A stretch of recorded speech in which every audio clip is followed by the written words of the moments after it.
وعلیکم السلام ورحمت الله وبرکاتو. ملګری دا پوښتنه کړې ده چې د نر لپاره ګیبي پرتوګ استعمالول څنګه دي، جایز دي که نه؟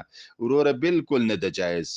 دا خو د ښځو سره مشابهت راځي، ځکه دا پخوا عصر کې اوس هم دا د ځینو ښځو د دوی طریقه دا ده چې دوی ګیبي پرتوګ استعمالوي او نارینه ته نه ده پکار چې د زنانه سره مشابهت وکړي.